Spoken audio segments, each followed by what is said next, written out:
Hello viewers, நான் அனிதா. இன்னைக்கு நம்ம பார்க்க போறது 12th standard max chapter 1 applications of matrices and determinants exercise 1.7ல second sum. Question என்ன கொடுத்திருக்காங்கன்னு பாத்தீங்கன்னா determine the values of lambda for which the following system of equations கொடுத்துட்டாங்க has unique solution non-trivial solution அப்படின்னு கொடுத்திருக்காங்க. இப்போ எந்த value of lambdaக்கு unique solution non-trivial solution கிடைக்கும் அப்படின்றத நம்ம இப்ப கண்டுபிடிக்க போறோம். அதுக்கு first step கொடுத்திருக்க linear equations எல்லாத்தையும் நம்ம matrix form கன்வெர்ட் பண்ணி எழுதிக்கலாம். So, in x ஓட coefficient 1, y ஓட coefficient 1, z ஓடது 3, இங்க x ஓடது 4, y க்கு 3, z க்கு lambda, இங்க x ஓடது 2, y ஓட coefficient 1, z க்கு 2, into x, y, z is equal to க்கு அந்த பக்கம் இருக்கிறதா அந்த constants இங்க எழுதணும். இதுவே இந்த பக்கம் இருந்துச்சுன்னா நம்ம இந்த சைடு கொண்டு வந்துட்டு அதை தான் இங்க எழுதணும். ஸோ 0 0 0 தான் இங்க இருக்க கான்ஸ்டன்ட்ஸ். ஸோ இது AX is equal to B ஃபார்ம்ல இருக்கு இல்லையா. ஸோ நெக்ஸ்ட் ஸ்டெப் வந்து ஆக்மெண்டட் மேட்ரிக்ஸ் கண்டுபிடிக்கணும் A bar B. ஸோ இந்த டேர்ம் தான் A நமக்கு தெரியும், இந்த டேர்ம் வந்து B.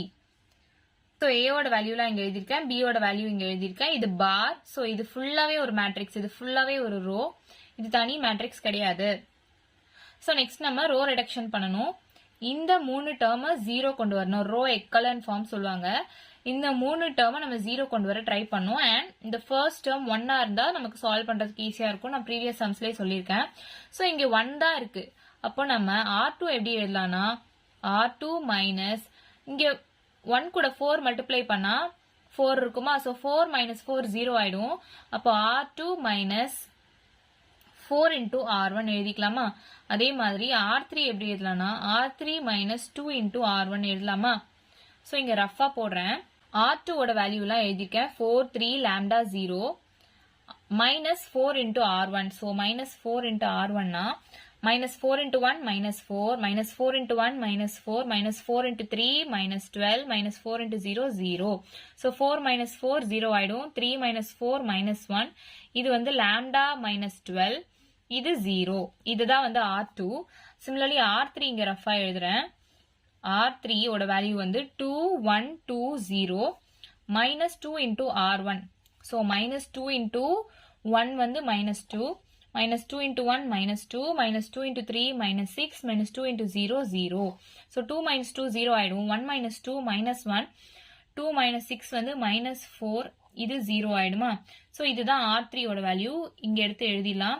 ஸோ ஃபர்ஸ்ட் ரோலாம் அதே மாதிரி எழுதிடுங்க. செகண்ட் ரோ வந்து இங்க கண்டுபிடிச்சிருக்கோம் 0 minus 1 lambda minus 12 0. Next R3 தான் இங்க கண்டுபிடிச்சிருக்கோம் 0 மைனஸ் 1 மைனஸ் 4 0. ஸோ இப்போ இந்த ரெண்டு டேர்ம் 0 ஆயிடுச்சு. இந்த டேர்மை நம்ம 0 ஆக்கணும். அப்போ என்ன பண்ணலாம்னா இது ரெண்டுத்தையும் மைனஸ் பண்ணா 0 வர சான்ஸ் இருக்கு. ஸோ அதுக்கு முன்னாடி நம்ம என்ன பண்ணலாம்னா இந்த லாம்டா டேர்ம்ஸ்லாம் வந்து நம்ம இங்க கொண்டு வர பார்க்கலாம். ஸோ நமக்கு சால்வ் பண்ண ஈஸியா இருக்கும். ஸோ R2-வை R3 கூட இன்டர்சேஞ்ச் பண்ணி எழுதணும். ஸோ ஃபர்ஸ்ட் ரோ அப்படியே தான் இருக்கும். ஸோ R3 வந்து நம்ம R2ல எழுதுறோம். 0 மைனஸ் 1 மைனஸ் 4 0.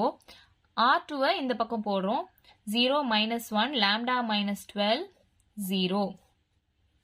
So இப்போ நம்ம என்ன பண்ணலாம், இந்த வேல்யூ மைனஸ் பண்ணா இங்க 0 ஆயிடும் இல்லையா. ரோ எக்கலன் ஃபார்ம் வரும் இல்லையா. ஸோ R3 வந்து R3 மைனஸ் R2 எழுதிக்கலாம்.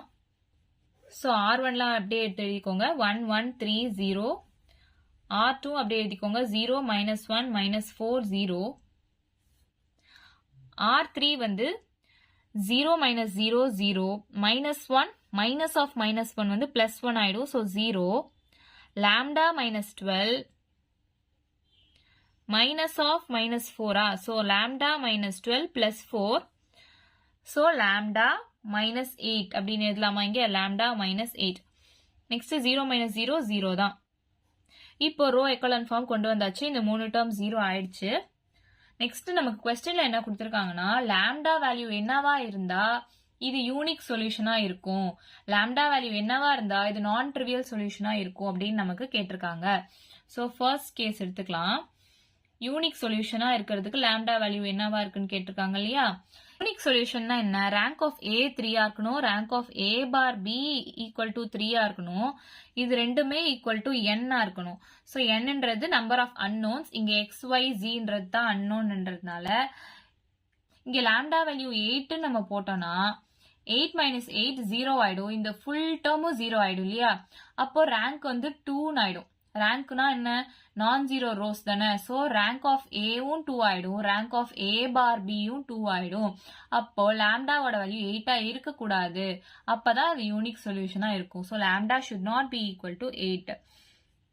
இப்போ கேஸ் 2 என்ன சொல்லியிருக்காங்கன்னா, நான் ட்ரிவியல் சொல்யூஷனா இருக்க லாம்டா வேல்யூ என்னவா இருக்கணும்னு கேட்டிருக்காங்க. இப்போ நான் ட்ரிவியல் சொல்யூஷனா என்ன கண்டிஷன், ரேங்க் ஆஃப் ஏ வந்து should be equal to rank of a bar b should be equal to 2. So ரெண்டுமே must be equal to 2, இதுதான் நம்ம கண்டிஷன் இல்லையா. ஸோ அப்போ இங்க லாம்டாவோட வேல்யூ 8 நம்ம போட்டோம்னா 8 மைனஸ் 8 வந்து இந்த டேர்ம் 0 ஆயிடுமா. ஸோ அப்போ ரேங்க் ஆஃப் ஏனா இந்த பார்ட்டோட ரேங்க் மட்டும் கண்டுபிடிச்சா ரெண்டு நான் ஜீரோ ரோஸ் இருக்கு இல்லையா, இது 0 ஆயிடுது. ஸோ ரெண்டு நான் ஜீரோ ரோஸ் இருக்கு, ரேங்க் ஆஃப் ஏ 2 ஆயிடும். ரேங்க் ஆஃப் ஏ பார் பின்னு பாத்தீங்கன்னா இந்த ஃபுல் டேர்ம் எடுத்து பார்ப்போம். ஸோ அப்பயும் பார்த்தா ரெண்டு நான் ஜீரோ ரோஸ் இருக்கு, ஸோ ரேங்க் ஆஃப் ஏ பார் பியும் 2 வரும். அப்போ நமக்கு நான் ட்ரிவியல் சொல்யூஷன் வேணும்னா லாம்டாவோட வேல்யூ 8 இருக்கணும். அண்ட் யூனிக் சொல்யூஷன் வேணும்னா லாம்டாவோட value should not be equal to 8. So இவ்வளவுதான் நம்ம சம். ஏதாச்சும் டவுட் இருந்தா கமெண்ட் பண்ணுங்க. வீடியோ பிடிச்சிருந்தா லைக் பண்ணுங்க, ஷேர் பண்ணுங்க, சப்ஸ்கிரைப் பண்ணுங்க. தேங்க்யூ.